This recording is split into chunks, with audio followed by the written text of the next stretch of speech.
일제강점기 강제동원 피해자들이 10여 개의 일본 기업에 대해서 추가로 손해배상 청구 소송을 제기한 사실이 JTBC 취재 결과 확인됐습니다. 한일 갈등의 제2라운드가 시작됐습니다. 금강산 관광 문제를 논의하기 위해 직접 만나자는 우리 정부의 제안이 어제 북측에 전달됐죠. 북한이 문서로 합의하자며 거부 의사를 밝혀왔습니다. 유시민 노무현 재단 이사장이 알릴레오 방송에서 윤석열 검찰총장이 지난 8월 9일 조국 전 장관 지명부터 압수수색 사이에 한 청와대 외부 인사에게 조 전 장관이 사법 처리가 불가피해서 임명돼선 안 된다고 말했다고 밝혔습니다. 유 이사장은 조 전 장관 지명 전후에 검찰에 내사 자료가 있었고 윤 총장이 잘못된 판단을 하도록 검사들이 잘못 보고를 했다고 주장했습니다. 오늘부터 분양가 상한제가 민간 아파트로 확대 시행됐습니다. 집값을 잡으려는 정부와 강남 재건축 단지 사이에 팽팽한 신경전이 벌어지고 있습니다. 맥도날드의 위생 실태를 고발한 어제 뉴스룸 보도에 대해서 한국 맥도날드가 전수조사를 하겠다고 밝혔습니다. 직원들이 찍은 사진에 대해선 조작 또는 의도성에 대한 문제를 제기했습니다. 불법으로 임신 중절 수술을 하고 살아있는 태아를 숨지게 한 혐의로 60대 산부인과 의사가 구속됐습니다. 올가을 들어 처음으로 중국에서 발생한 황사가 우리나라에 들어왔습니다. 오늘 전국의 미세먼지 농도는 나쁨 수준이었습니다. 최근 핫플레이스로 떠오른 부산 해운대의 해리단길입니다.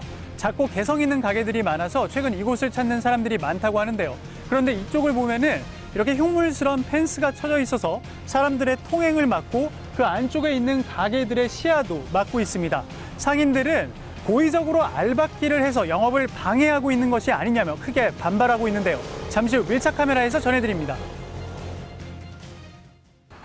나가지 말자니까. 한 바퀴 더. 현대수소전기차. JTBC 뉴스룸을 시작하겠습니다. 일제강점기 강제동원 피해자들이 최근에 일본의 유명 건설사 두 곳에 대해서 추가로 손해배상 청구 소송을 제기한 것으로 저희 JTBC 취재 결과 확인됐습니다. 이로써 올 들어 소송이 제기된 곳들까지 모두 합치면 배상 책임을 지게 될 가능성이 커진 일본 기업은 모두 10군데가 넘는 것으로 집계됩니다. 내일이면 미쓰비시와 일본 제철에 대한 대법원 판결이 나온 지 꼭 1년입니다. 이 문제로 일본은 수출 규제라는 강수를 둔 바 있는데 이제 한일 간의 갈등은 제2라운드에 돌입한 셈입니다. 먼저 김선미 기자의 보도입니다. 강제동원 피해자들이 새롭게 손해배상 청구 소송을 제기한 기업 두 곳은 일본의 구마가이구미와 니시마스 건설입니다. 두 회사는 모두 일본 내에서 20위 안에 드는 유명 기업으로 새롭게 손해배상 소송 기업 명단에 이름을 올렸습니다. 이 두 곳까지 소송이 걸리면서 강제동원에 대한 책임을 지게 될 가능성이 큰 일본 기업은 10곳이 넘게 됐습니다. 민주사회를 위한 변호사 모임과 관련 단체들은 피해자들이 강제동원 당시 가족과 주고받은 편지 등까지 모두 모아놓은 상태입니다. 강제동원의 실상을 담고 있는 만큼 법원에 증거로 제출하겠다는 겁니다. 마침 니시마스 건설의 경우 2009년과 2010년 중국의 강제동원 피해자에게 화해금 47억 원 상당을 지급하고 기자회견을 열어 공개 사과를 한 적도 있습니다. 이 때문에 우리 법원에서도 강제동원의 책임을 어렵지 않게 입증해낼 수 있을 거라는 게 관계자들의 관측입니다. 이런 가운데 지난해 대법원에서 승소 확정 판결을 받아낸 이춘식 할아버지와 근로정신대 피해자로 인정됐던 양금덕 할머니는 조만간 유엔 인권이사회에 진정을 내기로 했습니다. 1992년 황금주 할머니가 유엔에서 위안부 피해를 증언해 국제사회의 공론화를 이끌어냈던 것과 같은 방식으로 강제동원 문제를 끌고 가겠다는 전략입니다. JTBC 김선미입니다. 예, 말씀드린 대로 내일이면 우리 대법원이 미쓰비시와 일본 제철에 대해서 배상 판결을 내린 지 꼭 1년이 됩니다. 이런 상황에서 우리 쪽의 소송이 이렇게 더 쏟아지면서 일본의 반발은 더할 것으로 예상됩니다. 박현주 기자입니다. 강제동원 피해자들이 일본 기업을 상대로 처음으로 소송을 제기한 건 2005년입니다. 4명이 일본 제철을 상대로 소송을 제기한 겁니다. 과정은 험난했습니다. 1, 2심에서 패소하고 대법원에서 한 차례 파기환송되기도 했습니다. 하지만 13년간의 긴 싸움은 꼭 1년 전 내일 대법원이 피해자들에게 1억 원씩을 배상하라고 명령하는 걸로 막을 내렸습니다.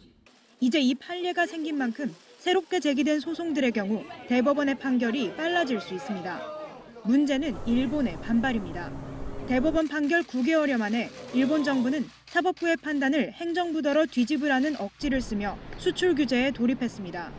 여기에 피해자들이 유엔 인권이사의 진정을 통해 위안부 문제처럼 강제 동원에 대한 국제사회의 공론화를 꾀하는 것도 일본 정부로서는 큰 부담입니다.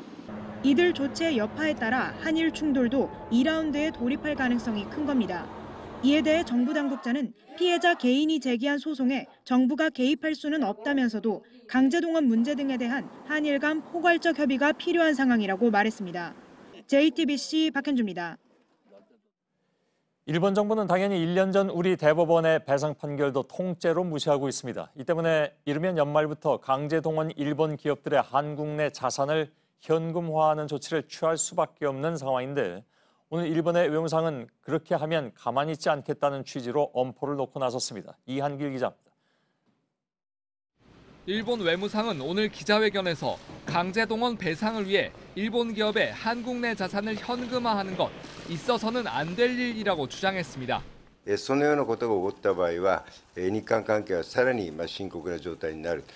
앞서 우리 대법원이 일본 기업에 피해자들에게 각각 1억 원씩을 배상하라고 판결했지만 이게 지켜지지 않으면서 이르면 연말부턴 한국 내 자산을 강제로 현금화하는 조치가 시행될 수 있습니다.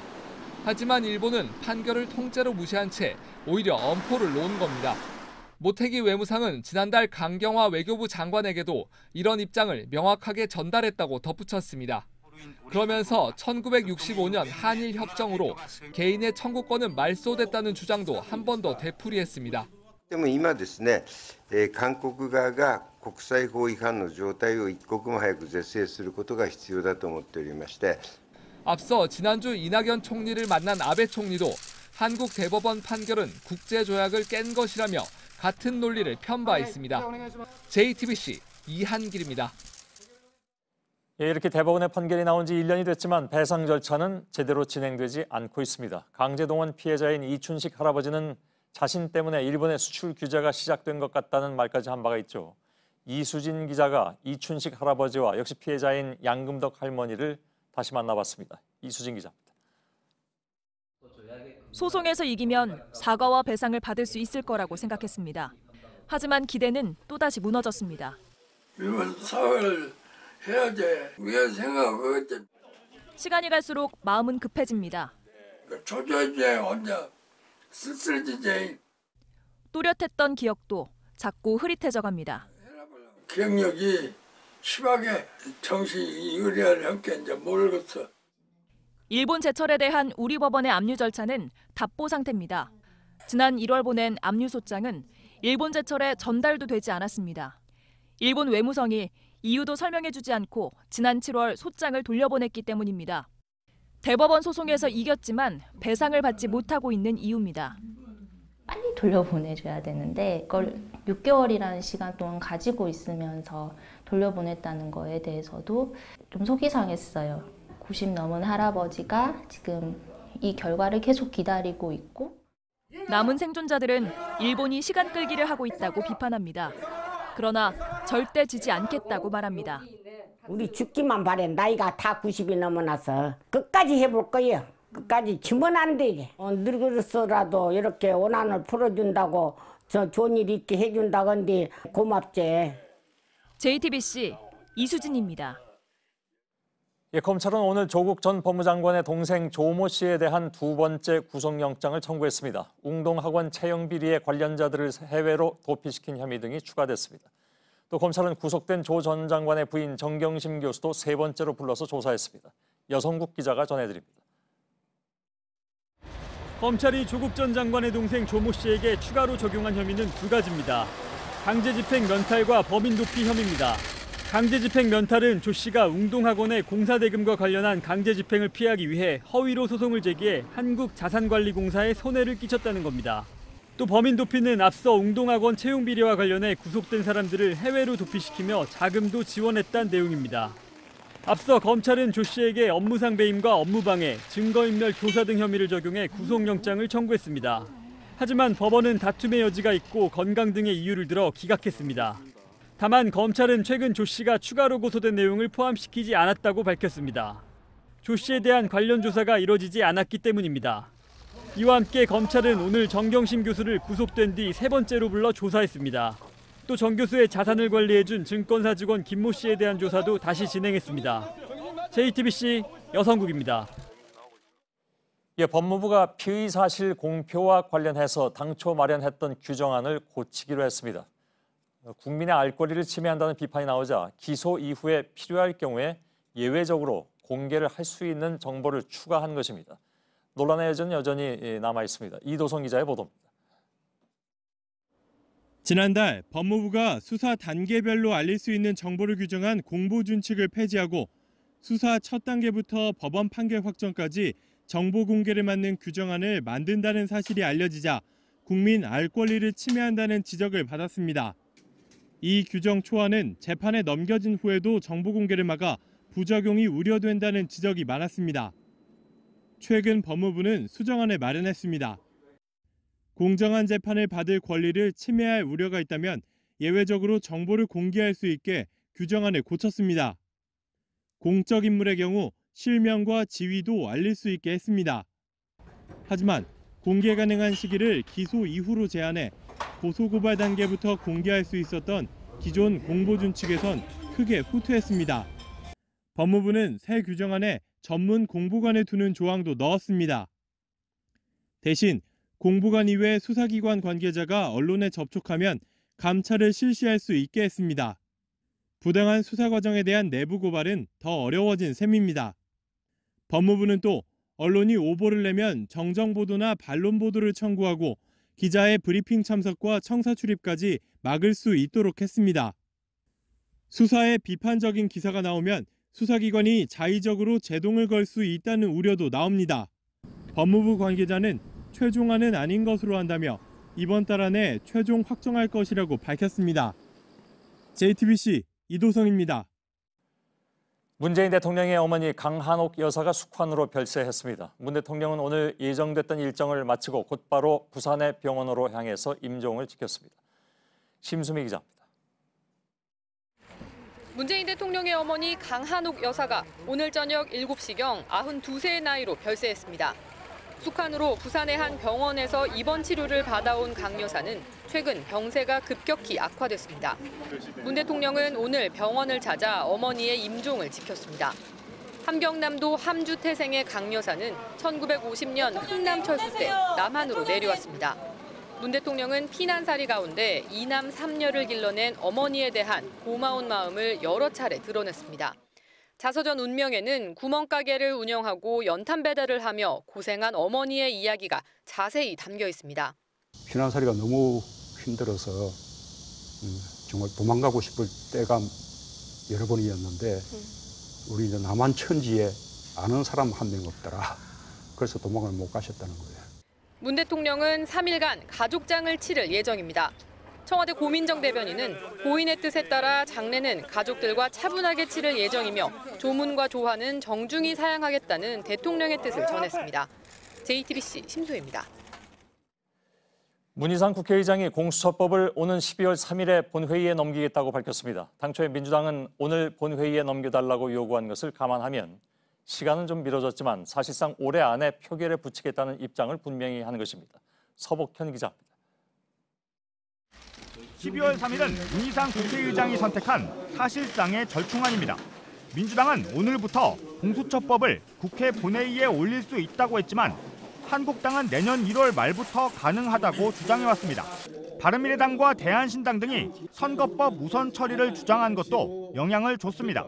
선거법은 다음 달 27일부터 본회의에 올릴 수 있는데 공수처법을 굳이 오늘 본회의에 올려도 당장 표결에 붙이지 못합니다.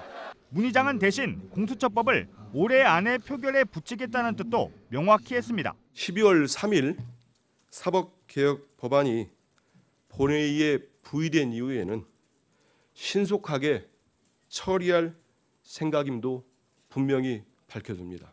문 의장의 결정에 민주당과 한국당은 모두 불만을 나타냈습니다. 원칙을 이탈한 해석이다. 그래서 매우 유감스럽다 이렇게 생각을 하죠. 우리는 12월 3일도 맞지 않다고 생각합니다. 그것도 법에 어긋나는 해석이라고 봅니다. 하지만 공수처법에 본회의 표결 시간표가 확정된 만큼 민주당과 한국당은 다른 야당들을 대상으로 치열한 표 확보전에 들어갈 전망입니다. JTBC 서복현입니다. 어제 뉴스룸에서는 한국도로공사가 추진하는 스마트 LED 가로등의 핵심 부품을 도로공사의 이강래 사장 동생들이 운영하는 회사가 사실상 독점하고 있다고 전해드렸습니다. 그런데 이 회사가 해당 부품을 납품하는 공공기관에는 한국전력공사도 있습니다. 전국의 전력량 검침기를 스마트 계량기로 바꾸는 사업인데 여기에도 핵심 부품을 납품하고 있습니다. 그런데 납품 과정에서 가격을 담합하고 2년 만에 2배 가까이 올린 정황이 포착됐지만 납품을 계속 이어오고 있는 것으로 확인됐습니다. 업계에서는 한전에서 벌어진 일이 도로공사에서도 되풀이될 수 있다고 우려하고 있습니다. 송승환 기자입니다. 한국전력이 2020년까지 전국 모든 가구에 넣기로 한 스마트 계량기입니다. 이 계량기의 핵심 부품을 납품하고 있는 곳은 3개 회사뿐입니다. 이강래 도로공사 사장 동생들이 경영하는 인스코비를 비롯해 I사와 C사입니다. 도로공사가 추진하는 스마트 LED 가로등처럼 스마트 계량기 역시 3개 회사가 생산하는 핵심 칩을 규격으로 내세우고 있기 때문입니다. 지난 1월 작성한 한전 감사 결과 보고서입니다. 한전이 3개 권역으로 나눠 입찰을 받았는데 3개 회사가 한 권역씩 낙찰을 받았습니다. 한전은 3개 업체가 미리 가격을 담합해 입찰했다고 봤습니다. 가격 담합은 납품 가격 상승으로 이어졌습니다. 2016년 한전에 납품한 모뎀 단가는 68만 원 정도였는데 2017년엔 104만 원, 2018년엔 147만 원까지 올랐습니다. 2년 만에 2배 넘게 올린 겁니다. 이들 업체는 도로공사의 스마트 LED 조명 사업에서도 나란히 핵심 칩을 독점하고 있습니다. 이 중 인스코비만 한전 납품과 달리 직접 모뎀을 납품하지 않고 다른 모뎀 제조회사를 통해 핵심 칩을 공급하고 있는 상황. 관련 업계에선 인스코비가 도로공사에도 한전처럼 직접 모뎀까지 만들어 납품할 수 있다고 보고 있습니다. 실제 인스코비가 한전의 모뎀을 직접 납품해 올린 매출은 200억 원이 넘습니다. JTBC 송승환입니다. 예, 오늘 한국도로공사는 이강래 사장이 스마트 LED 가로등을 교체하는 사업에는 직접 관여하지 않았다고 해명했습니다. 취임 전부터 이미 진행해 오던 사업이라는 것입니다. 그러나 동생들이 운영하는 회사에 사실상 특혜를 줬다는 논란은 여전히 커지고 있습니다. 이지은 기자입니다. 이강래 한국도로공사 사장이 취임한 건 2017년 11월. 당시 이 사장은 사람 중심의 스마트 고속도로를 강조했습니다. 그리고 5개월 뒤인 2018년 4월, 도로공사는 2,300억 원을 투입해 전국 고속도로 가로등과 터널 등을 자동으로 밝기가 조절되는 LED 등으로 바꾸겠다고 밝혔습니다. 오늘 도로공사는 해명 자료를 내고 이 사장이 강조했던 스마트 고속도로는 LED 등 교체 사업과는 무관하다고 해명했습니다. 낡은 등으로 터널 내 안전 문제가 꾸준히 제기돼 왔고 해당 사업이 이 사장 취임 전에 이미 결정됐다는 것입니다. 2018년 사업을 전면 확대한 건 맞지만 이 역시 이 사장은 관여하지 않았다고 밝혔습니다. 하지만 2018년 LED 등 교체 사업을 내놓았을 당시 이 사장 동생들이 이끄는 인스코비의 부품이 고속도로 LED 등 시장의 80%가량을 점유하고 있었습니다. 또 도로공사는 이 사장 취임 이후 인스코비 시장 점유율은 떨어졌다고 주장했지만 실제 매출액은 오히려 늘었습니다. 올해 10월까지 관련 매출은 3억 5천만 원에 불과하지만 향후 도로공사가 교체하기로 한 LED 등은 20만 개에 달합니다. 칩 납품가만 20억 원이 넘을 수 있고 업계의 우려대로 칩을 포함한 모뎀을 직접 납품할 경우 매출 규모는 100억 원대 이상으로 커질 수도 있습니다. 오늘 민주노총은 이 사장 동생 회사의 이해 충돌 문제를 조사해달라며 국민권익위원회에 진정을 냈습니다. JTBC 이지은입니다. 정치권에서도 이강래 사장에 대한 비판이 이어졌습니다. 정의당과 한국당 등 대부분의 정당이 논평을 냈지만 여당은 입장을 내놓지 않았습니다. 민주당 원내대표 출신인 이 사장은 2017년 11월에 도로공사 사장에 임명됐습니다. 강희연 기자입니다. 이강래 한국도로공사 사장의 가족회사 일감 몰아주기 의혹에 대해 자유한국당은 즉시 사죄에도 모자를 파내 이 사장의 변명은 국민들을 아연실색하게 한다며 엄중한 법적 책임을 묻겠다고 했습니다. 바른미래당도 이사장의 이해충돌 문제를 제기했습니다. 공직자의 사적 이익과 공익을 수호해야 할 책무가 부딪히는 이해충돌 문제가 검찰은 정권과의 유착이 없는지 철저하게 수사를 해야 할 것입니다. 정의당은 이사장의 사퇴와 철저한 수사를 요구했습니다. 만일 업체 선정 과정에서 이사장의 입김이 작용했다면 직권남용 등으로 처벌을 피할 수 없습니다. 이강래 사장은 지난 2009년 민주당 원내대표를 지냈습니다. 이 사장은 현 정부가 들어선 이후인 2017년 11월 도로공사 사장에 임명됐습니다. 때문에 여당이 책임 있는 해명을 내놔야 한다는 지적이 이어졌지만 오늘 민주당은 침묵했습니다. JTBC 강연입니다. 유시민 노무현 재단 이사장이 오늘 자신의 알릴레오 방송에서 윤석열 검찰총장이 한 청와대 외부 인사에게 전했다는 말들을 공개했습니다. 윤 총장이 이 여권 인사를 만나서 조국 전 장관을 임명하면 안 된다. 사모펀드는 법대로 하면 사법 처리감이다. 이렇게 말했다는 것입니다. 이 여권 인사는 문 대통령에게 윤 총장의 말을 전할 수 있는 사람이라고 했습니다. 이서준 기자의 보도입니다. 유시민 작가는 지난 22일 검찰이 조국 전 장관 지명 전 내사를 했다고 주장했습니다. 윤석열 총장이 8월 9일 날 대통령이 법무장관으로 조국 씨를 지명하기 전에 청와대에 의견을 냈어요. 윤 총장은 거짓말하고 있고 처음부터 내사 자료를 갖고 있었고. 대검찰청은 내사는 없었다며 허위 주장의 근거를 밝히라고 했습니다. 유 작가는 오늘 알릴레오 방송에서 윤 총장이 한 청와대 외부 인사에게 했다는 말들을 공개했습니다. 윤 총장이 이 청와대 외부 인사를 만나 조 전 장관을 임명하면 안 된다. 내가 봤는데 몇 가지는 아주 심각하다. 법대로 하면 사법 처리감이다. 내가 사모펀드 쪽을 아는데 완전 나쁜 놈이다라고 말을 했다는 겁니다. 청와대 외부 인사에게 말을 한 시점은 문 대통령이 조 전 장관을 지명했던 8월 9일과 첫 압수수색을 했던 8월 27일 사이라고 했습니다. 지명 전에 임명 불가 의견을 청와대에 냈다는 22일 방송 주장과는 시점이 달라졌습니다.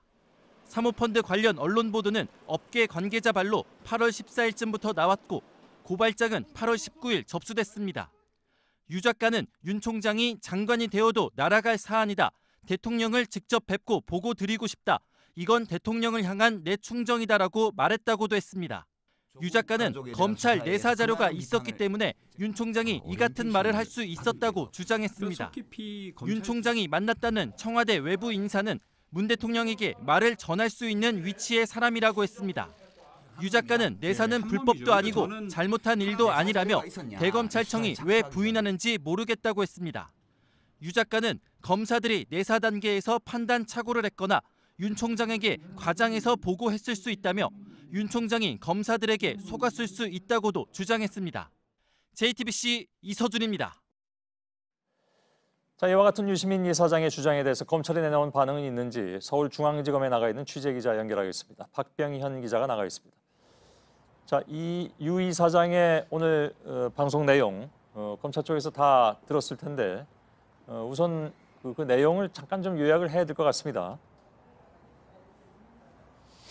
네, 그렇습니다. 이 유시민 이사장이 주장한 부분 중에 그동안 검찰이 가장 문제를 삼았던 건 검찰의 내사 시기였습니다. 이 검찰은 유시민 이사장이 조국 전 장관에 대한 일가를 8월 9일 지명 전에 내사했다 이렇게 주장한 것으로 보고 이를 문제 삼은 겁니다. 예. 하지만 오늘 유시민 이사장은 이 8월 9일에서 27일 사이에 윤석열 총장이 조 전 장관이 돼선 안 된다라는 말을 사석에서 전했고 이런 발언을 통해 분석해 보면 검찰이 내사가 있었던 시기로 보여진다고 밝혔습니다. 검찰의 시기를 8월 9일 지명 전에서 8월 9일과 8월 27일 사이로 범위를 넓힌 겁니다. 예, 그러니까 8월 9일 이전에 했을 수도 있고 9일 이후 27일 사이, 그러니까 그런 발언이 계속 나왔던 그 시기에 내사를 했을 가능성이 있다. 이렇게 전체적인 이제 시기를 좀 벌려놨다는 그런 얘기잖아요. 검찰의 반응이 나온 게 있습니까? 현재까지 검찰의 공식 입장이 나온 건 없습니다. 하지만 검찰 내부적으로도 오늘 유시민 이사장의 유튜브 방송을 주의 깊게 살펴본 것으로 전해졌습니다. 이 검찰 관계자는 이 기존 주장과 크게 달라진 건 없고 이 내사 시기 등에 대해선 오히려 그 범위를 넓혀 이를 모호하게 만들었다고 지적했습니다. 그러면서 유시민 이사장의 내사 주장에 대해서는 근거 없는 주장이라고 전과 같이 선을 그었습니다. 예. 근거가 없다고 한 이유는 뭘까요? 전혀 그런 사실이 없다. 즉 다시 말해서 내사 자체가 있지 않았다 이런 얘기입니까? 그렇습니다. 애초 유시민 이사장은 이 8월 9일 이전에 검찰이 내사를 했다고 주장을 해왔습니다. 하지만 검찰 입장은 그 당시 7월 말에서 8월 초엔 이 윤석열 총장과 조국 전 장관이 함께 검찰 인사를 논의했기 때문에 내사 자체가 말이 안 된다는 입장입니다. 이 때문에 9일 전 내사는 절대 있을 수가 없다 이런 입장이고, 유시민 이사장이 주장하는 27일 이전이라면 8월 14일 언론 보도들이 이어졌고 8월 19일 이후부터는 고소고발이 이어졌기 때문에 그와 관련한 수사 검토를 했다는 겁니다. 때문에 이는 정당한 수사 활동에 포함된다는 게 검찰의 입장입니다. 자, 정리하죠. 8월 9일부터 27일 사이에도 내사가 있었을 가능성. 근데 검찰은 8월 17일이라고 아까 얘기했나요? 고소고발이 들어온 것이. 그러면 그 이후에 있었던 것은 내사가 아니라 수사하지 않느냐라고 항변을 하고 있다, 그런 얘기인가요? 그렇습니다. 8월 중순에는 언론 의혹 제기가 이어졌고 그에 따른 야당과 시민단체에서 고소고발이 이어졌기 때문에 고소장, 고발장을 검토하는 정당한 수사 활동이었다는 겁니다. 그러면 검찰이 언제부터 수사를 시작했다는 얘기인가요? 검찰은 그 8월 중순부터 이제 고소장과 고발장을 검토를 하면서 사안을 검토를 했고 8월 27일 대규모 압수수색에 나서면서 그때부터 사건을 본격적으로 수사를 했다는 겁니다. 예. 압수수색이 이루어졌던 게 언제였죠? 8월 27일이었습니다. 그러면 압수수색을 하기 전에도, 그러니까 유 이사장의 주장은 이것도 포함이 된 것 같습니다. 그 방송 내용을 들어보면 압수수색이 8월 27일이라면 지금 유 이사장이 설정해 놓은 그 기간은 8월 9일 이전부터 8월 27일까지잖아요. 그러면 압수수색도 하기 전에 어떻게 그런 얘기를 할 수가 있느냐? 검찰총장이 청와대를 향해서. 그러면 그건 내사가 있었기 때문에 가능한 것이 아니냐라는 것이 유 이사장의 주장 아닙니까? 그렇습니다. 유시민 이사장의 주장은 그렇습니다만 검찰은 고소장과 고발장이 들어온 상황에서 이 수사 관련 검토를 했기 때문에 그 검토를 통해서 압수수색에 나섰다는 겁니다. 또 눈에 띄는 점은 오늘 유시민 이사장이 그렇게 내사는 해야 하는 거다, 불법적인 부분이 아니다라고 주장한 대목입니다. 이 검찰은 앞서 유시민 이사장의 방송에서 이 검찰의 내사를 조 전 장관을 낙마시키기 위한 것이다, 검찰권의 남용이다라고 지적을 한 바 있습니다. 예, 그렇습니다. 유 이사장이 내사는 왜 법적으로 문제가 안 되는데 자꾸 안 했다고 하느냐라고 주장하는 내용도 방송에 들어간 것 같은데 그 부분에 대해서는 검찰의 입장이 정확하게 나온 게 없습니까? 그러니까 여전히 내사라는 것은 있지 않았다라는 것이 검찰의 지금까지의 얘기죠? 그렇습니다. 지금까지의 검찰 입장은 고소장, 고발장이 접수된 이후에 사건 관련 검토를 했고 그 이전의 내사는 없었다는 겁니다. 예. 알겠습니다. 그 시기가 좀 겹치기 때문에 유 이사장이 주장한 그 시기와 고소고발 이후의 시간이 겹치기 때문에 그 부분에 대해서 검찰은 일단 수사 준비를 하기 위해서라도 조사는 했다. 그러니까 내사는 할 수 있다. 이런 입장인가요, 그러면? 내사를 할 수 있다. 내사가 아까 말씀드린 대로 불법적인 행위는 아닙니다. 하지만 이제 검찰은 유시민 이사장이 지목을 한 이유는 이 검찰이 조국 전 장관을 낙마시키기 위한 목적으로 의도적으로 내사를 한 게 아니냐라는 뉘앙스를 담았기 때문에 검찰 입장에서는 그러한 것은 절대 사실이 아니다라고 주장을 하고 있는 겁니다. 받아들일 수 없다. 예, 알겠습니다. 그나저나 유 이사장과 관련한 검찰 수사도 지금 진행 중이죠. 그렇습니다. 서울중앙지검 반부패 수사 2부는 최근 최성해 동양대 총장을 참고인으로 불러 조사했다고 밝혔습니다. 지난달 6일 자유한국당이 유시민 이사장을 증거인멸과 직권남용 등의 혐의로 고발한 것에 따른 겁니다. 자유한국당은 유시민 이사장이 최 총장에게 전화를 걸어서 동양대 표창장 위조 의혹과 관련해 언론과 검찰 등의 허위 진술을 했다라고 지시한 것으로 의심하고 있습니다. 고발장이 접수된 만큼 참고인 조사와 절차적인 순리대로 거쳐 유시민 이사장에 대한 검찰 조사도 이뤄질 것으로 보입니다. 예, 알겠습니다. 대검에 나가 있는 박병현 기자였습니다. 금강산의 시설을 철거하라는 북한의 통지에 통일부가 어제 직접 만나서 대화하자고 제안했죠. 또 오늘은 우리 측 시설이 낡은 건 사실이라면서 사진도 공개했습니다. 북한 말대로 모두 철거하는 것 대신에 좀 고치고 다시 짓겠다는 카드를 내민 겁니다.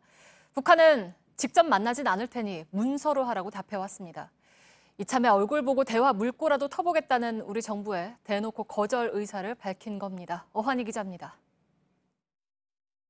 천장에는 곰팡이가 피었고 주방기구엔 먼지가 뽀얗습니다. 금강산에 있는 현대 아산시설 온정각 내부 모습입니다.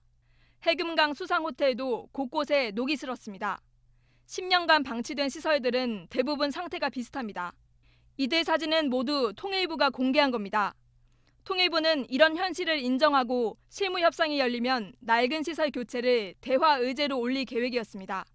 우리 시설에 대해 너절하다고 한 북한의 주장에 초점을 맞춰 전면 철거 대신 부분 개보수로 절충점을 찾으려 한 겁니다. 하지만 북한은 오늘 통일부와 현대아산 앞으로 대면 접촉 거절 입장을 밝혀왔습니다. 우리 측이 제의한 별도의 실무회담을 가질 필요 없이 문서 교환 방식으로 합의할 것을 주장하였습니다. 정부 당국자는 김정은 위원장이 내린 지시가 철거인 만큼 의제를 제한하려는 것 같다고 설명했습니다. 이런 가운데 이번에는 최용해 최고인민회의 상임위원장이 아제르바이잔에서 열린 비동맹 회의에 참석해 남북관계 경색에 대해 외세에 의존하는 남한 탓이라고 말한 걸로 전해졌습니다. JTBC 어환입니다. 오늘부터 분양가 상한제가 적용되는 대상이 민간 아파트로 확대됐습니다. 구체적인 대상은 다음 달에 정해지겠지만 일단 서울은 25개 구가 모두 사정권에 들었습니다. 첫날부터 집값을 잡으려는 정부와 강남의 한 재건축 아파트 조합 사이에 팽팽한 신경전이 벌어졌습니다. 이현 기자입니다. 아파트 철거가 한창인 서울 반포의 재건축 단지입니다. 이 단지 조합원들은 오늘 임시총회를 열어 일반 분양 물량 346가구를 한꺼번에 임대사업자에 팔기로 했습니다. 분양가 상한제를 피하기 위해서입니다. 분양가 상한제가 적용되면 이 아파트의 일반 분양가는 3.3제곱미터당 약 3천만 원 정도로 낮아질 전망입니다. 하지만 임대업자에 팔기로 한 가격은 2배 수준인 3.3제곱미터당 6천만 원입니다. 우리 조합원이 17억에 분양을 받는데 10억 이하로 분양을 하라. 이걸 누가 어떻게 받아들이겠어요? 하지만 국토부와 서울시는 일반 분양 물량을 통째로 팔려면 정비 계획을 바꿔야 한다며 반대 입장을 분명히 했습니다. 분양가 상한제를 확대하는 주택법 시행령 개정안이 시행되면서 강남 재건축 단지와 정부의 신경전도 본격화한 겁니다. 서울처럼 투기 과열지구로 지정된 지역은 전체가 대상이 될 수 있습니다. 특히 집값이 많이 오른 서울 강남, 서초, 송파구 등 강남권이 유력하게 거론됩니다. 국토부는 다음 달 초 주거정책심의위원회를 열어 구체적인 대상 지역을 정할 방침입니다. JTBC 이현입니다. 네, 이렇게 뛰는 집값에 한편에선 또 다른 논란도 불거지고 있습니다. 집값 따라서 부동산 중개 수수료도 같이 올라서 가뜩이나 무거운 내 집 마련에 대한 부담이 더 커졌다는 불만이 나오는 겁니다. 이한주 기자입니다. 이달 초 6억 5천만 원의 전세 계약을 맺은 강명현 씨. 며칠 전 부동산 중개업소에서 내용 증명 한 통을 받았습니다. 중개 수수료로 법정 최고 요율 0.8%를 적용한 520만 원을 내라는 겁니다. 돈 없어서 못 들어가가지고 전세를 줬는데 몇백만 원씩 수수료를 양쪽에 돈 1,000만 원 이상씩을 부동산 중개업자에게 이걸 주면서 전세 놓을 사람이 어디 있겠어요? 치솟는 집값 전세값에 중개 수수료를 둘러싼 갈등도 곳곳에서 불거지고 있습니다. 현재 중개 수수료율은 상한선만 정해져 있습니다.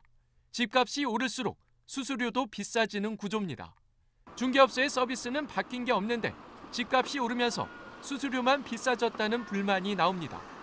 중개업소는 많지만 가격 경쟁이 없는 상황도 수수료를 끌어올린 원인이란 지적입니다. 업계에선 이 과정에서 중개업소들의 친목회가 주도적 역할을 한다는 말이 나옵니다. 친목회끼리는 매매나 전세 물건을 공유하며 가입하지 않는 업체를 따돌린다는 겁니다. 신생업소들은 수수료를 내리려 해도 물건이 없어 못 파는 구조입니다. 6.5 이상에서 6.9 사이에서 하자. 권리금 주고 사가지고 들어가서 매물하고 그러고 공동주택 형성이 되니까. 권리금이 얼마예요? 1억, 1억 5천, 2억 그렇게. 2011년부터는 중개업소가 담합을 하면 최고 6개월간 영업을 정지시킬 수 있도록 처벌을 강화했지만 지금까지 단속한 실적은 채 10건이 안 됩니다. JTBC 이한주입니다. 차량 호출 서비스인 타다가 불법 택시라면서 검찰이 어제 타다를 재판에 넘겼죠. 타다는 아직 도로를 달리고 있지만 재판 결과에 따라서 완전히 멈춰야 할 수도 있는 불안한 운행입니다. 이 법정 다툼과는 별개로 운전기사, 승객, 벤처업계까지 가세한 도로 위 찬반 논란은 더 뜨거워지고 있습니다. 박영우 기자입니다. 검찰의 기소에도 타다는 오늘 영업을 계속했습니다. 하지만 타다 운전기사들은 불안한 표정입니다. 본업 하시는 분들이 계신데 이제 좀 힘들어지지 않을까만 걱정도 많이 하시고. 타다 서비스가 확대되면서 운전기사들도 9,000명으로 늘어난 상태입니다. 벤처업계는 반발하고 나섰습니다. 코리아 스타트업 포럼은 입장문을 내고 정부와 국회, 검찰 모두 한 방향으로 스타트업을 사지로 내몰고 있다면서 숨통을 틔워달라고 요구했습니다. 반면 택시업계는 당장 운행을 중단시켜야 한다는 입장입니다. 검찰이 불법을 확인하고 기소를 한 이상 타다는 이 시간 이후 불법 택시 영업의 즉각적인 중단을 촉구하는 바입니다. 시민들의 여론도 여전히 엇갈립니다. 택시 라이센스를 안 사고 그렇게 운영을 하다 보니까 고객 입장에서는 정부 쪽에서 필요 없는 규제를 하고 있는 게 아닌가. 국토부는 법원의 판단을 기다려보겠다는 입장입니다. 하지만 합법성 논란이 1년 넘게 이어지고 있는 상황에서 주무부처가 명확한 입장을 내지 않으면서 오히려 혼란을 키웠다는 비판도 커지고 있습니다. JTBC 박여우입니다. 비정규직 노동자가 올해 87만 명이나 늘었다는 통계가 나왔습니다. 지난해하고 조사 방식이 달라져서 숨어있던 비정규직이 드러난 거다라는 게 정부 설명입니다. 그렇다고 해도 많은 게 사실이죠. 일자리 숫자가 회복되는 속도를 질이 못 따라간 걸로 보입니다. 송지혜 기자입니다. 8월 기준 임금 노동자는 약 2,056만 명, 1년 전보다 51만 명 늘었습니다. 숫자로 보면 고용 회복세가 뚜렷합니다. 하지만 이 중 비정규직이 748만 명으로 87만 명 늘면서 비중도 3.4%포인트 뛰었습니다. 2007년 3월 이후 가장 높습니다. 반면 정규직은 35만 명 줄었습니다. 통계청은 비정규직이 갑자기 늘어난 게 조사 방식이 달라졌기 때문이라고 밝혔습니다. 그동안 포착되지 않았던 기간제 근로자를 추가로 포착하여 금년도 조사에만 약 35만에서 50만 명이 추가된 것으로 보입니다. 얼마나 고용될 걸로 예상하느냐는 질문이 추가되면서 숨어있던 기간제 노동자들이 드러났다는 겁니다. 그러나 이 수치를 제외해도 비정규직은 최소 37만 명, 최대 52만 명 늘었습니다. 올 들어 늘어난 취업자 수와 맞먹는 규모입니다. 자연스럽게 전체 취업자 증가 폭에 따라서 비정규직이 늘어난 부분이 있을 거고 노인 일자리 등 재정 일자리 사업이 확대된 부분이 첫째 있을 것 같고요. 전문가들은 당장 어려운 계층을 위해 정부가 단기 일자리를 만드는 건 필요하지만 안정적인 민간 일자리를 늘리는데 더욱 힘을 쏟아야 한다고 지적합니다. JTBC 송지혜입니다. 서울의 한 산부인과에서 임신 중절 수술을 한 뒤에도 살아있던 8개월 된 신생아를 숨지게 한 의사가 경찰에 구속됐습니다. 임신부는 당시에 34주 차였습니다. 경찰은 의사가 의도적으로 아기를 숨지게 한 걸로 보고 살인 혐의 등으로 구속했습니다. 류정화 기자입니다. 문제의 임신 중절 수술을 한 건 지난 3월 서울의 한 산부인과에서였습니다. 당시 임산부는 임신 34주 차였는데 병원에 수차례 임신 중절을 요구했습니다. 의사는 제왕 절개 방식으로 수술했습니다. 경찰은 의사가 아기 울음소리를 들었다는 진술과 수술 전 초음파 사진을 토대로 아기가 태어난 이후 A씨에 의해 숨진 것으로 보고 있습니다. 아기는 플라스틱 상자에 담겨 의료 폐기물 업체로 넘겨졌고 사망 진단서 같은 정상 절차를 밟지 않은 것으로 조사됐습니다. 60대 의사 A씨는 업무상 촉탁 낙태 혐의뿐 아니라 살인 혐의 등으로 지난 25일 경찰에 구속됐습니다. 병원은 폐업 상태입니다. A씨는 아이의 건강 상태가 좋지 않았고 일부러 숨지게 한 건 아니라며 혐의를 부인한 것으로 전해집니다. 경찰은 임산부 B씨에 대해선 살인 의도는 없었다고 보고 낙태 혐의만 적용해 입건했습니다. 낙태로 불리는 임신 중절 수술은 현행법상 전면 금지돼 있습니다. 다만 지난 4월 헌법재판소는 임산부의 자기결정권 등을 고려해 22주를 가능 시한으로 제시한 바 있습니다. JTBC 류정화입니다. 미국이 한미 동맹 각서를 개정해서 한반도 유사시뿐만이 아니라 미국의 유사시에도 한미 연합사령부가 대응에 나서게 하자 이렇게 요구한 것으로 알려졌습니다. 자, 이렇게 되면 한국군의 해외 파병으로 이어질 우려가 제기되고 있습니다. 김태형 기자입니다. 한미 군 당국은 동맹 위기 관리 각서의 개정을 논의 중입니다. 이중 한미연합사의 대응 범위를 넓히자는 게 미군 측 요구입니다. 현재 각서에 한반도 유사시에만 대응하게 돼 있는 걸 미국 유사시까지 넓히자는 겁니다. 수년 내 전시작전 통제권을 우리 군에 넘기는 걸 계기로 한미연합사까지 미국의 이익이 되는 조직이 되는 방향으로 동맹의 개념을 새로 잡겠다는 겁니다. 우리 측은 난색을 표한 걸로 전해졌습니다. 당장 이 요구가 태평양 지역으로 국한된 한미 상호 방위조약과 충돌하는 데다가 자칫 미군이 개입 중인 분쟁 지역에 한국군을 파병해달란 요청으로 이어질 수 있기 때문입니다. 특히 만약 한반도 주변에서 미 중의 군사적 충돌이 발생하면 우리 군의 입장이 곤란해질 수도 있습니다. 이에 따라 국방부는 동맹각서 확대에 따른 파병 가능성에 대해선 우선적으로 선을 그었습니다. 다만 트럼프 대통령의 미국 우선주의 원칙에 따라 미국이 전작권 전환 시기 광의비 분담금 등과 엮어 이 요구를 계속할 가능성이 있어 대응 방안이 필요한 상황입니다. JTBC 김태영입니다. 뇌물과 성접대를 받은 혐의로 재판을 받고 있는 김학의 전 법무부 차관에 대해서 검찰이 징역 12년형을 구형했습니다.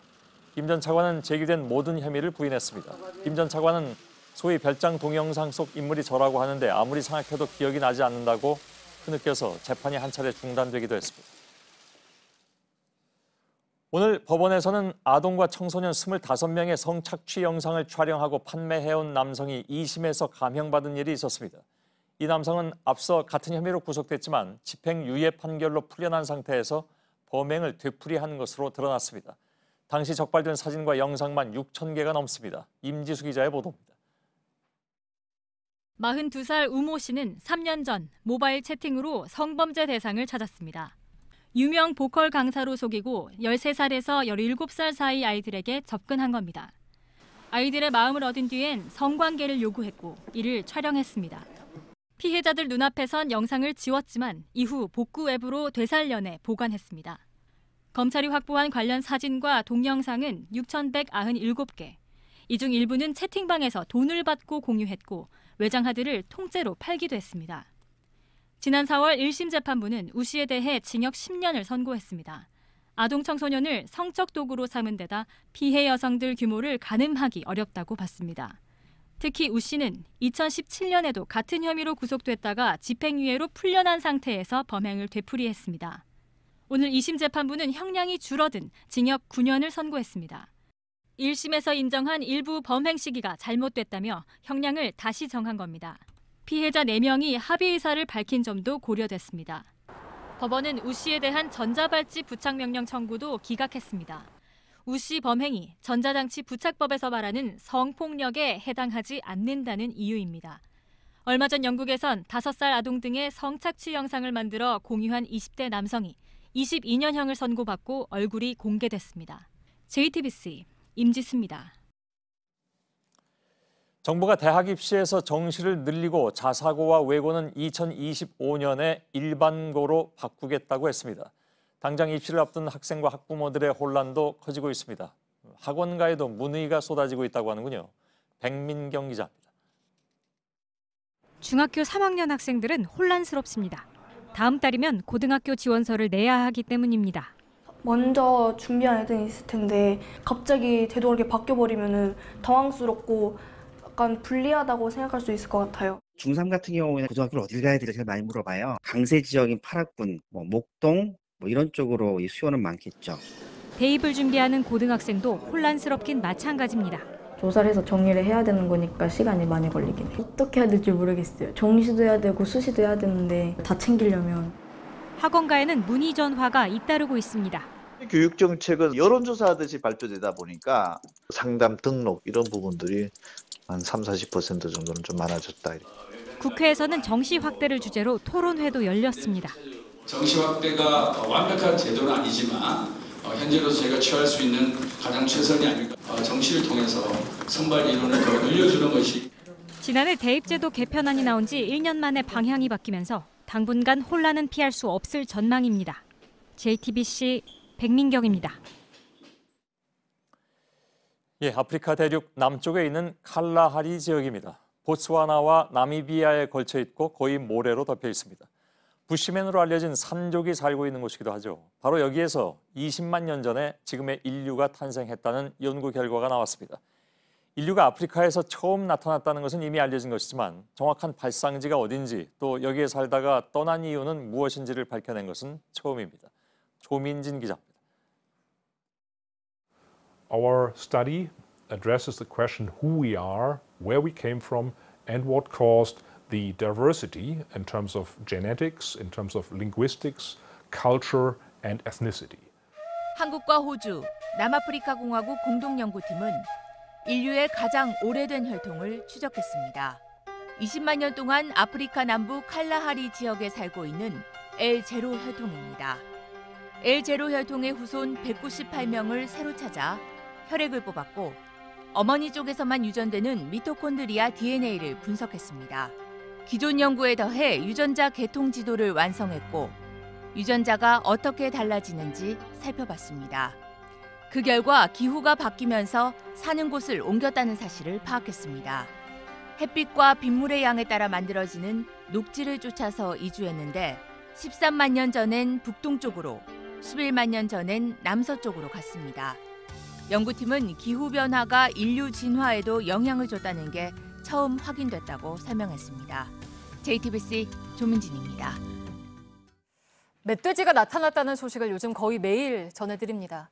왜 이렇게 최근에 자주 보이는 건지를 확인을 해봤습니다. 멧돼지 개체 수가 늘어도 너무 많이 늘었습니다. 적정 수준의 많게는 5배로 늘어났습니다. 배승주 기자입니다. 경남 김해의 한 과수원입니다. 상당수 나무의 큰 가지가 몽땅 부러졌습니다. 멧돼지 떼가 거의 매일 다녀간 흔적입니다. 허수아비와 퇴치약까지 달아났지만 소용없습니다. 올라타 가지를 이렇게 뽑아주면은 그 새끼들이 쭉 이렇게 가면서 열린 걸 딱 묶고. 인근 도로에선 멧돼지가 차와 부딪히는 사고가 하루가 멀다고 일어납니다. 총 맞은 다음에 이제 일로 내려왔다가 이제 로드킬 당해가지고. 밀양의 한 노인 요양원입니다. 인근 산책로 주변이 파헤쳐져 있습니다. 멧돼지 소행인데요. 이쪽을 보시면 멧돼지가 다니는 통로까지 만들어졌습니다. 주간에도 산책을 하기 위해서 나올 수도 없고. 부산소방본부에서만 올해 멧돼지 관련 출동이 92건에 이릅니다. 벌써 지난해 2배를 넘어섰습니다. 환경부에 따르면 1978년 첫 실태 조사에서 멧돼지 서시 밀도는 1제곱킬로미터당 1.3마리였는데 지난해엔 5.2마리까지 불어났습니다. 한두 마리가 적정 수준인데 늘어도 너무 많이 늘어나 버린 겁니다. 멧돼지는 생후 1년 뒤 번식하고 12마리까지 새끼를 낳을 수 있습니다. 미국에선 한꺼번에 80%를 잡았는데도 3년 만에 다시 개체수가 회복된 사례도 있었습니다. JTBC 배승주입니다. 네, 방금 배승주 기자가 한두 마리 정도가 적정 개체수라고 했는데요. 이걸 유지해야 전염병을 관리할 수가 있습니다. 이대로 가면 언제든 멧돼지가 아프리카 돼지열병 같은 여러 전염병의 매개체가 될 수 있습니다. 주먹구구식 포획부터 뜯어 고쳐야 할 걸로 보입니다. 정영재 기자입니다. 최근 40년 사이 5배나 많아진 멧돼지는 이제 주택가 깊숙이 들어오고 있습니다. 언제든 사람도 다칠 수 있는 상황입니다. 특히 동물을 매개체로 하는 전염병이 걱정스럽습니다. 전문가들에 따르면 1제곱킬로미터당 한 마리를 넘지 않아야 전염병 관리가 가능합니다. 이대로라면 아프리카 돼지열병 등 여러 전염병을 멧돼지가 몰고 올 수도 있습니다. 하지만 개체수 관리에 가장 중요한 포획부터 쉽지가 않습니다. 지자체가 민간 엽사를 고용해 포획에 나서지만 이들은 지자체를 벗어나서는 활동이 불가능합니다. 하루에 많게는 100km를 움직이는 멧돼지를 따라잡아 포획하기가 버거운 상황입니다. 심센 무리한테 밀리가 오는 게 있거죠. 저희들이 잡아도 계속 단지에서 엽사들이 멧돼지를 자유롭게 포획할 수 있는 수렵장도 제 역할을 못하고 있습니다. 보통 수렵장은 여러 지자체에 걸쳐 있는데 지자체 자율이다 보니 혼선이 자주 빚어집니다. 최근엔 충청북도가 수렵장을 늘리려 했지만 접경 지역인 경상북도가 멧돼지가 넘어온다며 반대해 갈등이 불거지기도 했습니다. 중앙부처 차원의 장기 계획이 시급하다는 지적입니다. JTBC 정영재입니다.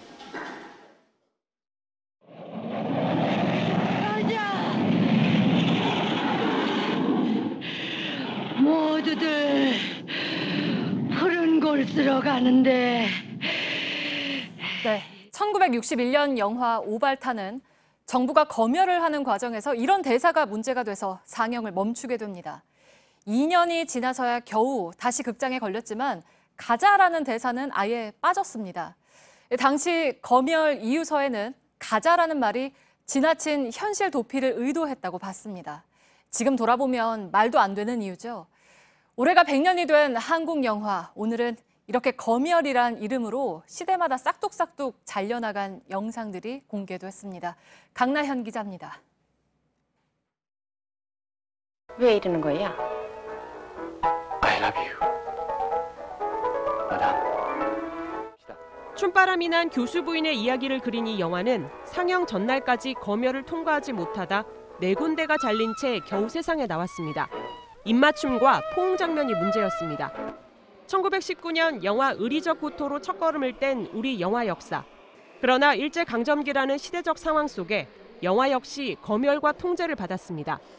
한국전쟁 뒤 시작된 분단 현실은 반공에 어울리지 않는 영화는 용납하지 않았습니다.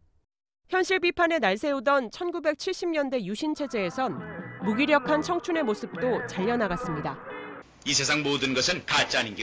영화는 오직 희망과 명랑함만 비출하던 시절, 사회의 어둠과 절망을 내보인 장면은 소리 없이 지워졌습니다. 가장 피땀 흘려 일하는 노동자 농민들이 가장 가난하게 살 수밖에 없는 이 현실이 문제야. 1987년 6월 민주항쟁 이후 시나리오 사전심의가 사라졌고 96년엔 영화 사전심의 자체가 위헌으로 결론나면서 검열은 이제 과거의 이야기가 됐습니다. 우리 이렇게 하였으면 우리 영화는 30년에서 50년을 딱 지나갔을 거예요. 봉준호가 50년 전에 태어났을 거라고요. 한국영상자료원은 내년 3월까지 영화 속 검열 영상과 서류를 통해 창작의 자유를 되짚어보는 전시회를 엽니다. JTBC 강나현입니다. 서울의 한 고등학교가 정치 편향 논란의 한복판에 있습니다. 여러 외부 단체들이 학교 앞에 몰려와서 학생들에게 욕설까지 한다는데요. 결국 학생들이 문제를 해결하겠다고 직접 나섰습니다. 이자연 기자가 취재했습니다. 학생들이 만든 현수막입니다. 나를 찍지 말아달라는 부탁도 있습니다. 저희한테 세뇌당했다고 말씀을 하시거나 저희한테 빨갱이라고 지금 말씀을 하시거든요. 저희 얼굴에 다 카메라로 찍어가시고. 보수단체들이 교문 앞에 몰려와 집회를 열면서 학생들은 욕설과 소음에 시달려야 했습니다. 학교에선 얼굴을 가릴 수 있도록 마스크를 나눠줬고 학부모 수십 명은 등굣길을 지켰습니다.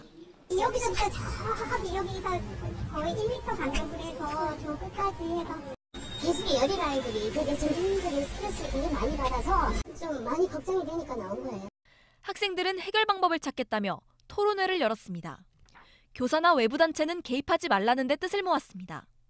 사실과 다른 내용을 섞어 의견을 낸 학생단체와 논란이 된 발언을 한 교사 모두 학생들에게 사과해야 한다는 의견도 나왔습니다. 교육청은 이번 주 안에 조사를 끝낸 뒤 학생 설문조사와 토론회 의견을 토대로 정치 편향 교육이 있었는지 결론을 내기로 했습니다. JTBC 이자연입니다. 미국 캘리포니아 북부에서도 산불이 아직도 잡히질 않고 있는데 로스앤젤레스가 있는 남부도 대형 산불로 피해가 커지고 있습니다. 부소현 특파원입니다. 산불은 로스앤젤레스 서부 셔먼옥스에서 시작됐습니다. 현지 시간 28일 새벽에 시작된 산불이 언덕을 타고 올라 이제는 대표적인 부자 동네인 벨에어, 웨스트우드, 그리고 브렌트우드까지 위협하고 있습니다. 로스앤젤레스를 관통하는 405번 고속도로 바로 옆입니다. 보시는 것처럼 잔목 때문에 불이 계속 번지고 있는 상황인데요. 바람 때문에 불씨가 어디로 튈지 몰라 한시도 마음을 놓을 수 없는 상황입니다. 현재까지 최소 주택 8채와 축구장 면적 340배의 임야가 불탔습니다. 이 때문에 주민 만여 명이 대피하고 UCLA 등 주변 학교도 임시 휴교에 들어갔습니다. 농구 스타 르브론 제임스와 배우 아놀드 슈워제네거도 소셜미디어를 통해 대피 소식을 알렸습니다. 불이 더 번지는 것을 막기 위해 LA 수도 전력국은 2,600가구의 전기 공급을 중단하기로 했습니다. 이런 가운데 샌프란시스코 북쪽 산불도 더 악화되고 있습니다. 최고 시속 160km가 넘는 강풍 때문에 10%까지 올랐던 진화율이 다시 5%로 떨어진 겁니다. 게다가 이번 주 바람이 더 강해질 걸로 예고되면서 진화는 더욱 어려워질 전망입니다. 로스앤젤레스에서 JTBC 부소연입니다. 네, 지금 보시는 건 방탄소년단 BTS의 월드투어 마지막 공연 영상입니다. 지금쯤이면 이 서울 공연도 막바질 텐데요. 오늘도 4만 명이 넘는 팬들이 몰렸습니다. 뉴욕, 런던, 사우디아라비아 리야드, 그리고 다시 서울.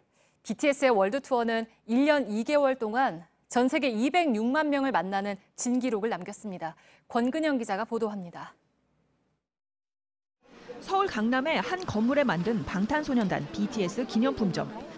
길고 긴 줄은 줄어들 기미가 없습니다.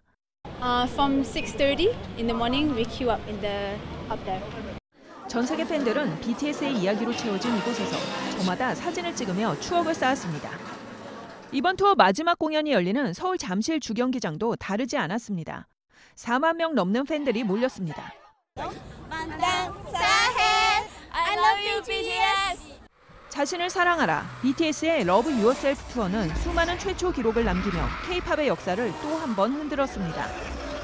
K-팝 그룹 최초로 뉴욕 시티필드 스타디움에서 4만 관객과 만났고 가수들에게도 꿈의 무대로 불리는 런던 웸블리 구장에 섰습니다.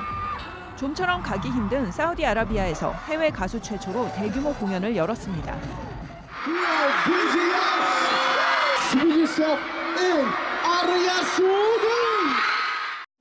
1년 2개월 동안 전 세계 13개 나라 24개 도시를 누볐고 206만 명의 팬들을 만났습니다.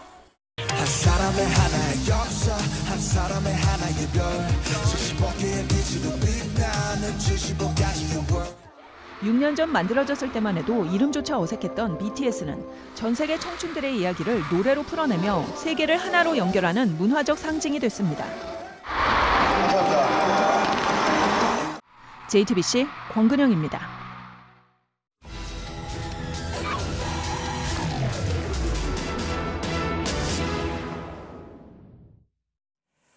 부산 해운대에 있는 해리단길이 뜨고 있습니다. 청년 창업가들이 개성 있는 가게를 운영해서 사람들의 발길을 잡는 곳입니다. 그런데 일부 가게들 앞에는 쇠봉과 가림막이 쳐졌습니다. 무슨 일인지 밀착 카메라 정원석 기자가 취재했습니다.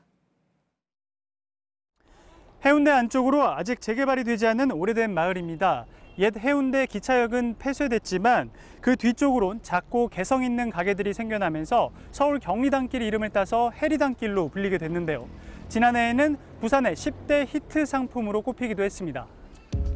처음 해리단길이 시작된 곳입니다.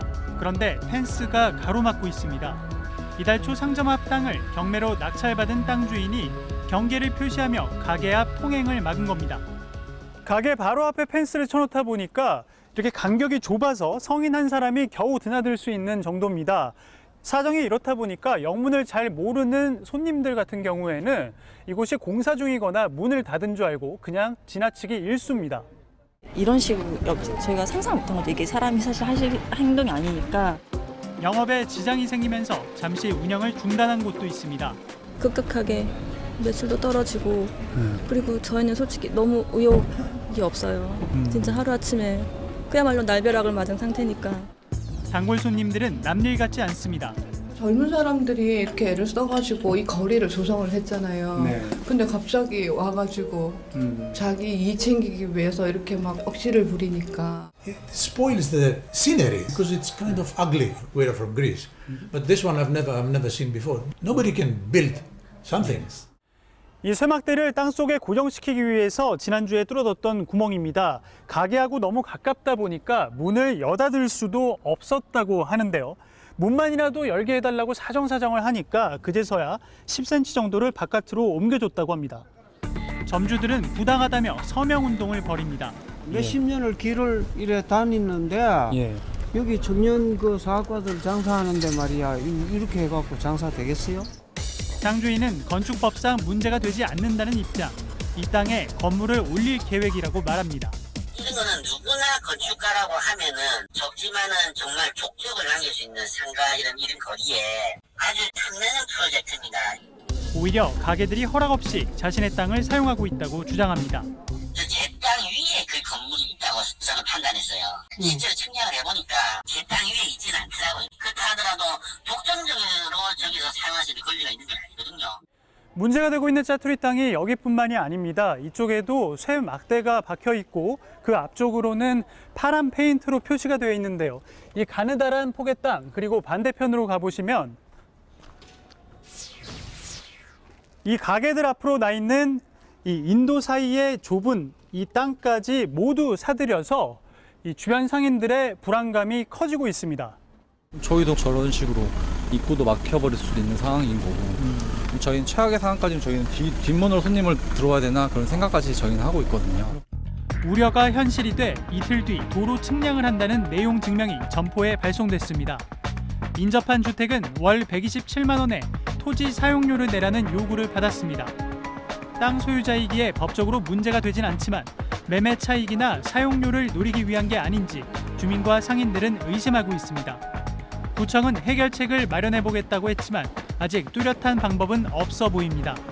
이들의 충돌로 이곳을 찾는 관광객들의 불편함과 불쾌감은 커지고 있습니다. 지역 가치가 높아지면서 최근 땅값이 오르고 리모델링하는 건물도 여기저기서 쉽게 찾아볼 수 있는데요.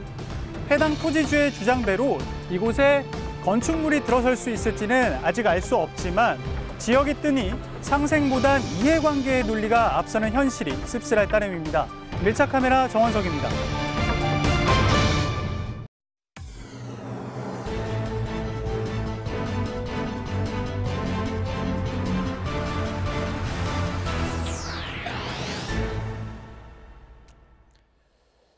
예, 뉴스룸의 앵커 브리핑을 시작하겠습니다. 요새 말로 하면 힙하다고나 할까? 1980년대 우리나라에서 햄버거란 세련된 서구 문화의 상징으로 여겨졌습니다. 1988년 서울 압구정동에 맥도날드가 처음 들어왔을 때 장사진을 치며 기다려 먹기도 했었으니까요. 역시 당대의 힙한 시인이었던 장정일은 햄버거에 대한 명상이라는 시를 발표하면서 미국의 하위 문화를 교양 있게 소비하는 현대 사회를 다소 삐딱하게 이야기했습니다. 어쩌자고 우리가 햄버거를 만들어 먹는 족속 가운데서 빠질 수가 있겠는가? 자, 나와 함께 햄버거에 대한 명상을 행하자. 작품 안에는 얼핏 보면 간단해 보이지만 은근히 까다롭기 그지없는 햄버거 만드는 방법이 나열됐습니다. 곱게 다진 뒤에 촉각을 이용해서 동글납작하게 빚어 속까지 익히고 소스와 야채를 더한 뒤에야 완성되는 명상. 햄버거로 대표되는 서양의 문화는 그렇게 우리 생활을 단숨에 점령해버렸습니다. 평양에 맥도날드가 진출할 것인가? 대북 민간 투자의 상징물로 언급되었을 만큼 맥도날드는 자본주의의 상징과도 같습니다. 1990년 모스크바에 진출한 맥도날드의 첫 매장, 그 길게 늘어선 줄은 소비에트의 몰락을 예고하는 신호탄이 됐고 맥도날드가 진출한 지역에는 전쟁이 없다는 말이 나올 정도로 햄버거 가게는 자본주의 시장 경제의 상징물이 됐습니다. 세계 물가를 가늠하는 빅맥 지수가 일상화된 것은 이미 오래된 일이죠. 그 자본주의의 상징 맥도날드 햄버거는 그렇다 보니 자본주의의 약점까지 그대로 드러내는 것일까?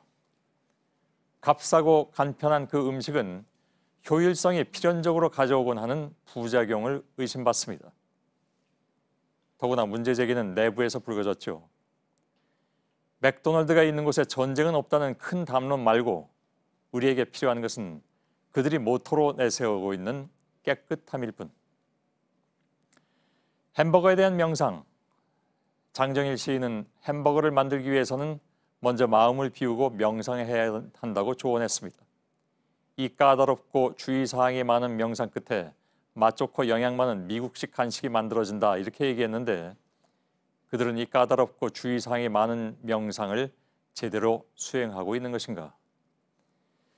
장정일의 약간 삐딱한 비아냥이 들어간 표현, 맛 좋고 영양 많은 미국식 간식, 햄버거가 우리 사회에 가져온 또 다른 명상의 주제.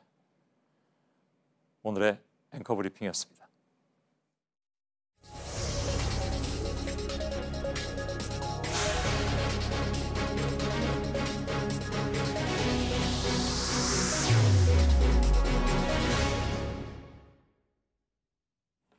네, 맥도날드의 위생 실태에 대한 보도를 이어가겠습니다. 어제 뉴스룸에서 맥도날드 매장에서 이루어지고 있는 비위생적인 제조 과정에 대한 제보 내용을 보도해드렸습니다. 맥도날드가 여기에 대한 입장을 밝혔습니다. 반론 내용을 최규진 기자가 정리했습니다. 한국 맥도날드가 낸 입장문입니다. 이번 사안을 엄중히 받아들이고 있다며 내부 규정상 발생해서는 안 될 일이라고 했습니다. 전국 410여 개 매장에서 식품 안전을 위한 전수조사에 나서겠다고도 발표했습니다. 다만 맥도날드는 공개된 사진들에 대해서는 구체적인 사실관계 확인이 필요하다고 밝혔습니다.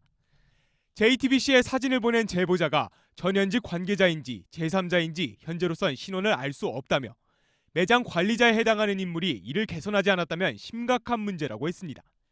맥도날드 측은 공개된 사진이 연출됐을 가능성이 있다며 일방적인 개인들의 행동이라고 주장했습니다. 햄버거 제조 과정에서 회사 내부 규정을 무시한 채 비정상적인 모습만 촬영했다는 겁니다. 맥도날드 측은 전수조사 결과 위생 문제가 발견될 경우 필요한 조치를 다하겠다고 강조했습니다. JTBC 최규진입니다.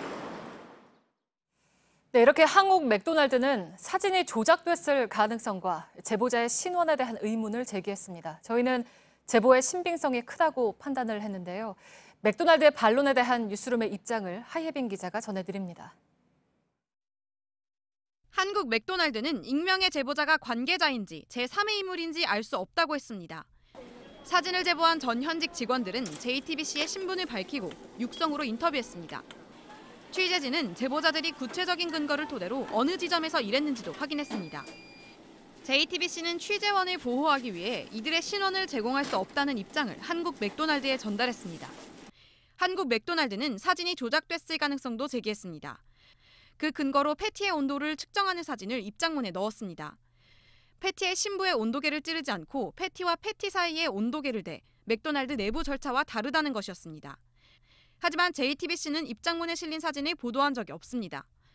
보도한 사진들은 현재 수사기관에도 제출돼 있습니다. JTBC는 맥도날드 측의 반론이 추가로 나오면 사실관계를 확인한 뒤 다시 전해드릴 예정입니다. JTBC 하혜빈입니다. 네, 맥도날드의 위생 실태를 고발한다는 제보는 잇따르고 있습니다. 한 직원은 냉동 패티를 여름철에 길게는 5시간 바깥에 방치한다고도 했습니다. 박민규 기자입니다. 맥도날드 매장 밖 주차장에 냉동 햄버거 패티 박스가 나와 있습니다.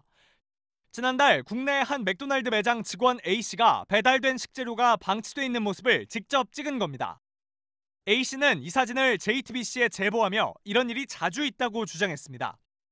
배달되는 패티 양이 많아 한여름에도 길게는 5시간까지 야외에 방치돼 녹는 경우가 많다.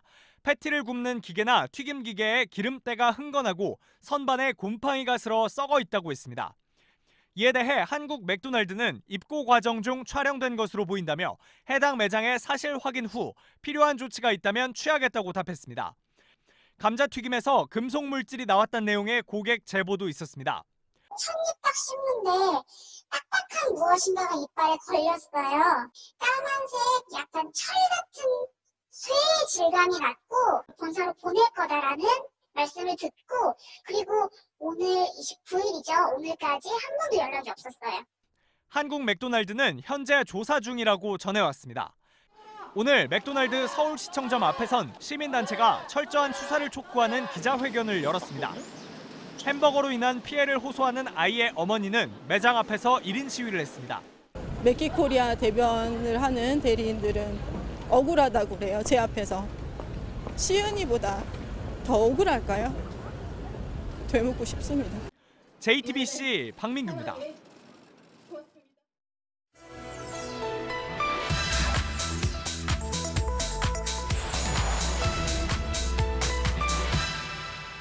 의원세비 총액을 동결한 전제위에서 의원 정수 확대를 검토하자는 의원수 확대를 공공연히 이야기하고 있습니다.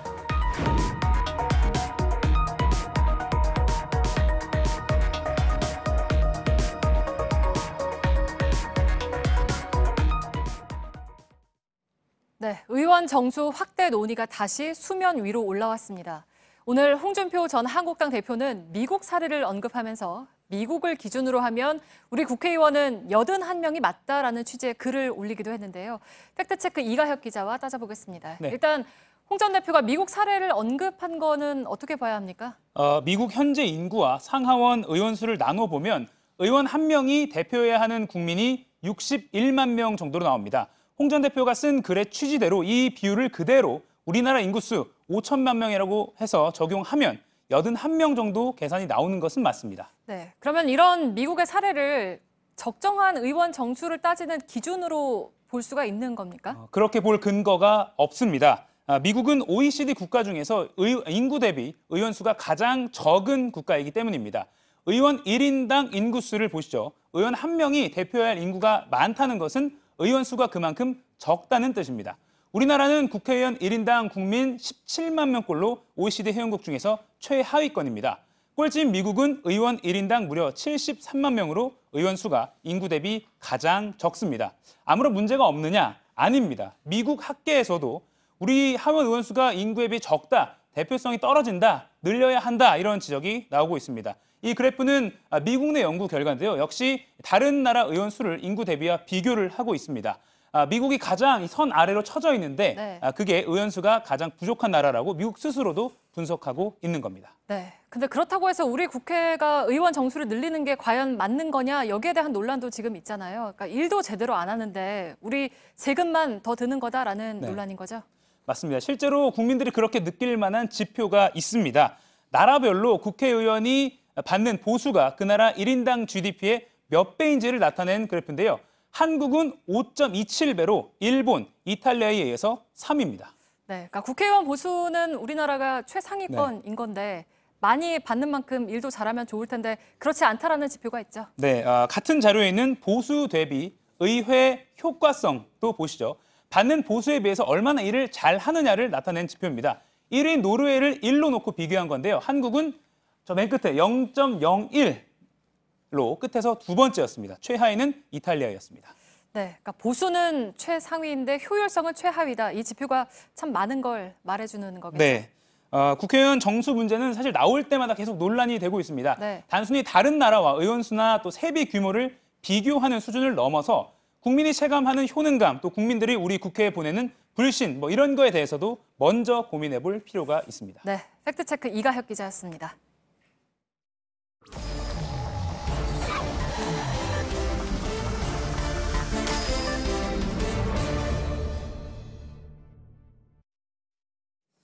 예, 비하인드 뉴스 시작하겠습니다. 박성태 기자가 나와 있습니다. 어서 오세요. 예. 시작하죠. 네, 첫 키워드는 홍준표의 고향 만리로 예. 잡았습니다. 아이고, 오랜만에 등장합니다. 예. 홍준표 전 대표는. 예, 홍준표 전 대표가 어제 한 라디오 인터뷰에서 내년 총선에 출마하겠다는 뜻을 강력히 시사했고 예. 어떻게 보면 지역구도 암시할 수 있는 내용을 밝혔습니다. 예. 당시 인터뷰 내용을 잠깐 보겠습니다. 예. 내년에 마지막으로 정치를 한번 해보려고 합니다. 주로 제가 처음 그 노래를 접한 게 현인의 고향 말리입니다. 예. 뭐 어느 프로인데 노래 얘기까지 나옵니까? 진행자가 이 프로그램은 노래를 얘기하는 프로다라고 주진우 씨가 얘기하는데 주진우 기자? 예, 사실은 정치 얘기를 훨씬 많이 하는 곳입니다. 예. 그러면서 지역구를 물어보니까 정치 얘기하지 말고 노래 얘기하자면서 본인이 이제 요즘 듣는 노래가 현인의 고향 말리다 이렇게 얘기를 했습니다. 그건 다 이제 계획을 해서 한 얘기라고 봐야 되겠군요, 그러면. 예, 갑자기 뜬금없이 고향 얘기를 했는데 예. 홍준표 전 대표의 고향은 경남 창녕입니다. 예. 사실 얼마 전에 고향에서 열린 한 행사에도 적극적으로 참여하는 모습을 확인할 수가 있었는데 그때도 다음 총선에서 지금 화면에 나온 것이 창녕에서 있던 행사였습니다. 다음 총선에 창녕에 출마하려고 한다는 얘기 아니냐 이랬는데 이번에 강력하게 시사한 것이다 라고 볼 수가 있습니다. 마침 현재 밀양, 창녕 등이 지역구인 한국당 의원이 2심까지 의원직 상실형을 선고받았습니다. 어떻게 보면 경쟁자가 경쟁할 가능성이 좀 더 줄었다라고 볼 수 있는데 의외의 복병이 오늘 나타났습니다. 의외의 복병? 예, 의외의 복병이 나타났는데요. 류호의 전 최고위원이 바로 페이스북에 글을 올렸는데 총선에 출마하겠다니까 기다렸다 홍준표 어느 지역 가든지 따라가서 내가 출마한다. 적어도 홍준표 전 대표는 다시 정치에선 안 된다라고 했습니다. 본인이 이기든 아니면 표를 깎든 좌우지간 홍준표 전 대표는 당선 못하게 하겠다 뭐 이런 뜻인가요? 예. 어쨌든 강하게 비방하려는 의도를 충분히 드러냈다라고 볼 수 두 있겠고요. 사람 원래 구원이 많으니까. 그렇습니다. 홍준표 대표 시절에 당시 류여의 최고위원을 제명시킨 바 있습니다. 예. 그렇군요. 두고 봐야 되겠습니다. 두 번째 키워드는요? 두 번째 키워드는 방정 맞은 정치인으로 잡았습니다. 예. 누가 이렇게 방정 맞다고 합니까? 한국당 김무성 의원의 주장인데 몇몇 이른바 친박계 의원들이 방정 맞은 정치인이다라고 주장했습니다. 예. 오늘 아침 한 세미나에서 했던 얘기인데요. 역시 직접 들어보겠습니다. 예. 특정인 몇 명이 나서서 통합에 죄를 뿌리는 독설을 퍼붓고 있습니다. 그 몇몇 방정맞은 특정 정치인들은 깨닫기 바랍니다. 그 누군가요, 그게? 지금 유승민 바른미래당 의원과의 통합을 반대하고 있는 친박계 의원들을 겨냥한 겁니다. 지금은 보수파 통합이 꼭 필요한데 몇몇 반정맞은 정치인들이 독설을 퍼붓고 있다라고 얘기를 했습니다. 구체적으로 누구라고 특정 정치인을 언급하진 않았지만 친박계 몇몇 의원들은 유승민 의원과의 통합을 강력히 반대한 바 있습니다. 김진태 의원의 경우 얼마 전 한 인터뷰에서 다 끌어모아서 통합하자고 하면 안 된다. 알곡과 쭉정이를 같이 다 내놓고 팔면 안 된다고 했는데요. 이른바 유승민 의원을 쭉정이로 비유한 것으로 해석이 됐습니다. 친박 핵심 의원으로 불렸던 김재원 의원도 얼마 전 일부 친박계 의원들에게 유승민스러운 구역질 나는 행보다라는 언급을 하면서 유승민 의원과의 통합을 반대한 바 있습니다. 이런 반발에 대해서 우파 통합을 주장해온 김무성 의원이 방정맞은 정치인이다라고 표현한 겁니다. 알겠습니다. 그 참 뭐 내놓고 반론하기도 좀 껄끄럽겠네요. 졸지에 방정맞은 의원이 돼버리는 거기 때문에. 다음 키워드를 열어볼까요? 다음 키워드는 이름은 기밀로 잡았습니다. 누구의 이름인가요? 한 개의 이름을 미국 정부가 밝히지 않았습니다. 이번에 그 ISIS를 리더였던 알바그다디 사살 작전이 있은 뒤에 트럼프 대통령이 미국 시간으로 어제 한 군견의 사진을 공개했습니다. 바로 왼쪽에 보이는 저 군견인데요. 트위터에 올린 글을 보면 우리는 IS 지도자 알바그다디를 잡고 죽이는데 대단한 일을 한 아주 멋진 개, 괄호 열고 이름은 기밀 해제되지 않음, 가로 닫고의 사진을 기밀 해제했다. 모습만 기밀 해제하고 이름은 기밀이고. 그렇습니다. 그 셰퍼드처럼 보이긴 하는데 그건 또 아니라면서요? 예, 벨기에산 말리노이즈라는 개인데요. 독일 셰퍼드보다는 좀 작지만 그래서 더 빨라서 군견에서도 많이 쓰고 있습니다. 오바마 대통령 때 오사마 빈 라덴 사살 작전에도 이때도 말리노이즈 종의 군견이 투입된 바가 있습니다. 당시 그 개의 이름은 기밀이 해제돼서 밝혀졌었는데요. 바로 이 개입니다. 카이로라는 이름의 개인데 오사마 빈 라덴 사살 작전에 혁혁한 공을 세워서 당시 오바마 대통령으로부터 간식을 포상으로 받기도 했습니다. 트럼프 대통령이 요즘 탄핵 위기고 최근 그 알바그다디 그 사살 작전을 많이 띄우고 이번에 이제 그 군견까지 홍보에 활용한 셈인데 트럼프 대통령은 그러나 평소에 개에 대한 인식은 별로 좋지 않은 것으로 알려졌습니다. 이전에 이제 백악관에 간 대통령들이 모두 애완견이 있었는데 트럼프 대통령은 없고요. 이번 사살 작전에 대한 평가를 할 때도 개의 이미지를 쓰긴 했는데 당시의 발언을 잠깐 들어보겠습니다. That's why he died like a dog. He died like a coward. He was whimpering, screaming, and crying. 뭐 아무튼 기밀이라는 저 개를 보니까 우리의 달관이가 또 생각이 나는군요. 좋은 누리양을 구해냈던. 달관이는 셰퍼드였고요. 아 그런가요? 예전에 우리나라 군견은 이제 말리노이즈도 쓰고 레브라도 리트리버도 쓰고요. 셰퍼드도 쓰고 있다고 합니다. 그렇군요. 아무튼 달관이는 사람을 구했는데 기밀이는 뭐 생략하겠습니다. 박성태 기자였습니다. 네, 밤사이에 찬바람이 불면서 강원도 일부 지역에 한파주의보가 내려집니다. 내일 전국의 아침 기온은 오늘보다 5도가량 내려가서 쌀쌀하겠습니다. 한낮 기온은 16도에서 20도까지 올라서 일교차가 클 거란 예보입니다. 저희들은 내일도 최선을 다하겠습니다. 여러분 고맙습니다.